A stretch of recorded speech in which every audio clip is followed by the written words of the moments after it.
queridos irmãos, queridas irmãs, um grande pensador do início do século XX, um convertido inglês, Chesterton, numa das suas obras mais importantes, chamada Ortodoxia, comentava que entre todos os dogmas da Igreja, o único que não necessitava de provas era o do pecado original, justamente porque era uma realidade evidente.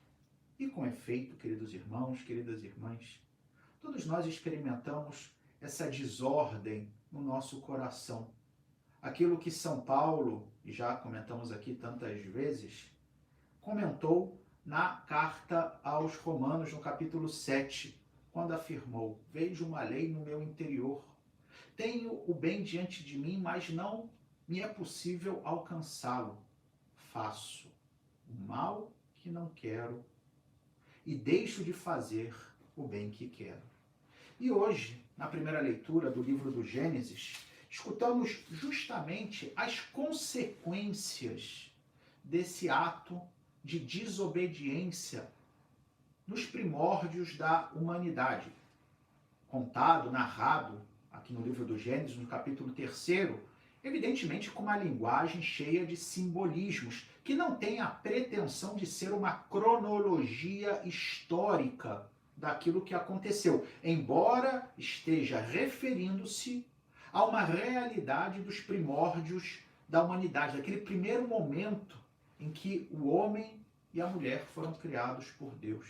Lembremos um pouco o contexto.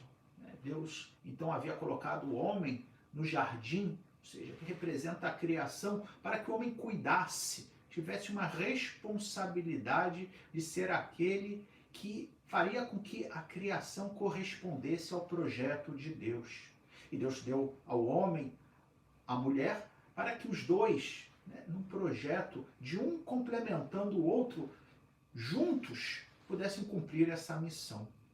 E diz o texto, que no centro desse jardim estava a árvore da vida, que representava essa união com Deus, fonte da vida, e que levava o homem à sua plenitude, entendida também como a possibilidade de não morrer, ou seja, não estar sujeito à morte, à corrupção física.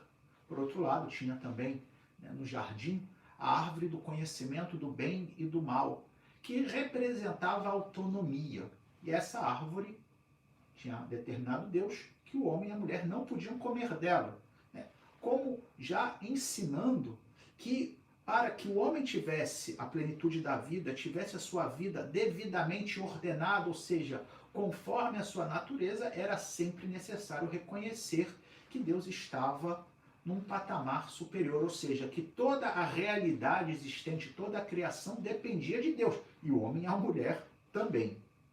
E eis então que o texto diz que chegou a serpente, que era o demônio, e enganou o homem e a mulher, dizendo: olha, o que Deus, na realidade, quer ao proibi-los de comer da árvore do conhecimento do bem e do mal, é que vocês se tornem um como ele. E assim, então, Adão e Eva comem da árvore conhecimento do bem e do mal. E assim já começam a experimentar imediatamente a desordem de terem quebrado a sua união com Deus. De ter querido ser, como aliás a serpente tinha dito a eles, como Deus. E não podendo ser como Deus, porque a natureza do homem não é essa, a natureza do homem é de ser uma criatura, logo perceberam que estavam nus, logo começaram a não ter mais uma relação de harmonia com o próprio corpo, com o seu próprio ser, e se esconderam de Deus, já nesse sentido simbólico de que não havia mais comunhão. E aqui o texto de hoje que nós escutamos falava também das consequências imediatas, quando Deus então pergunta a Adão o que ele tinha feito, por que ele tinha desobedecido. E Adão, o que faz? Culpa a mulher. A mulher culpa a serpente, por sua vez, já que indicando essa tendência que todos nós temos até hoje, diga-se de passagem, de não querer assumir a responsabilidade dos nossos erros e sempre culpar outro por aquilo que na realidade é minha culpa. E Deus então, também, sempre no contexto simbólico, coloca, né, essa realidade de conflito entre o homem e a mulher, também o trabalho agora tornar-se-ia já não mais simplesmente, né, uma missão que correspondia à dignidade do homem de cuidar do jardim, mas seria marcado pelo cansaço, pela fadiga, pelo suor do rosto.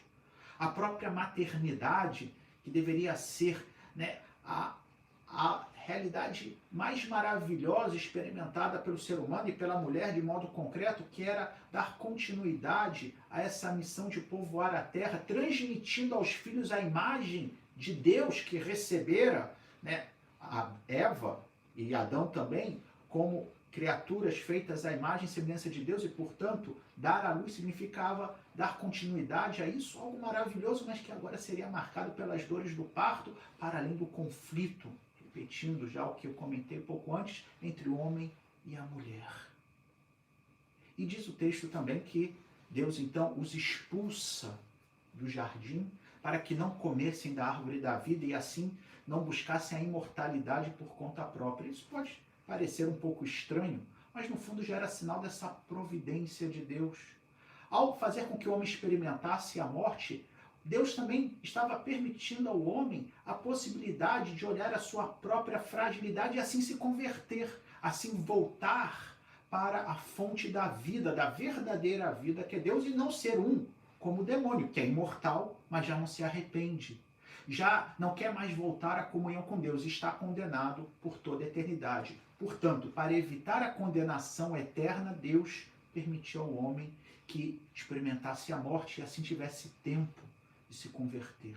E por outro lado também, é interessante um detalhe do texto, que diz que Deus fez túnicas de animais para Adão e Eva, já mostrando a solicitude, a compaixão de Deus, que não queria deixá-los desprovidos do necessário. Essa solicitude, essa compaixão vemos também no Evangelho de hoje.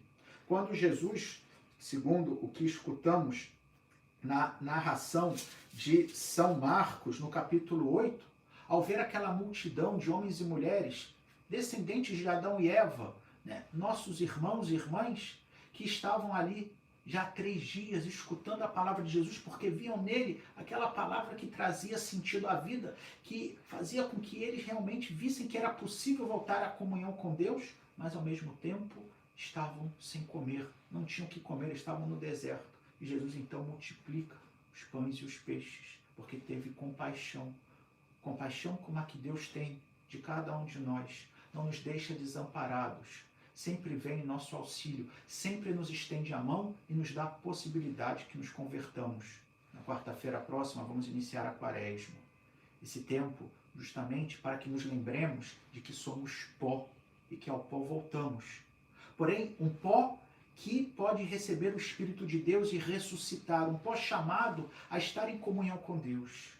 Que nós deixemos de lado as nossas pretensões de uma autonomia absoluta, achando que o mundo gira ao nosso redor, mas ao contrário, reconheçamos a nossa fragilidade, não para que sejamos diminuídos, mas ao contrário, reconhecemos humildemente o nada que somos, para que seja Deus que nos eleve, para que seja Deus que nos faça verdadeiramente seus filhos e filhas. Louvado seja nosso Senhor Jesus Cristo, para sempre seja louvado.